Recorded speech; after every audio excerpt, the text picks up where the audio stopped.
Hello అండి. ఎవరింట్లో అయినా సరే పిల్లలు ఎక్కువగా కర్రీ అనేది తినరు కదా! సో, అందుకని ఈ టిప్ అనేది మీరు కూడా ఒకసారి ఫాలో అవ్వండి. నేనైతే ఇలాగా చిన్న చిన్న చపాతీల్లాగా చేసేసుకొని, ఈ విధంగా కర్రీ అయితే కొంచెం ఎక్కువగానే పెట్టేసుకొని, అది ఏ వెజిటబుల్ కర్రీ అయినా పర్లేదు. ఈ విధంగా అయితే మనం చేసేసుకొని, నేను పెనం మీద కాల్చేసుకొని మా పాపకిస్తానండి. తను చాలా అంటే చాలా తక్కువగా తినిద్దండి ఫుడ్డు. కానీ ఇలాంటివి చేసిస్తే అట్‌లీస్ట్ 2 అయినా తినిద్ది. So, okay. బెటర్ అనిపిస్తుందండి నాకు కంపారిటివ్ నార్మల్‌గా చపాతీ కర్రీ తినడం కంటే. దీనికి ఆయిల్ అనేది ఎక్కువగా అవసరం లేదండి. ఆల్రెడీ మనకు కూరలో ఆయిల్ అనేది ఉంటుంది కాబట్టి మనకు కేవలం హాఫ్ స్పూన్ తోటే మనకని ఇవనేది ఫ్రై అయిపోతుంది.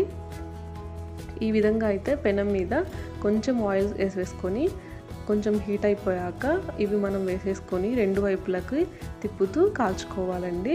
లో టు మీడియం ఫ్లేమ్లో పెట్టేసి కాల్చుకుంటే పైన క్రిస్పీగా లోపలకు కూడా హాట్గా అయిపోయి కర్రీ అంతా బాగుంటుంది.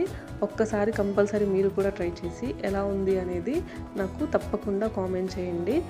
కర్రీ ఎక్కువగా తినని పిల్లలకి మారం చేస్తూ ఉంటే ఈ విధంగా చేసి పెట్టండి. కంపల్సరీగా తింటారు. పిల్లలకే కాదండి, పెద్దవాళ్ళకు కూడా చాలా బాగా నచ్చుతుంది. బీట్రూట్ కర్రీ, క్యారెట్ కర్రీ అంటే సామాన్యంగా తినరు కదా! సో, అలాంటప్పుడు ఇలా ట్రై చేసి పెట్టండి. ఇష్టంగా తింటారు.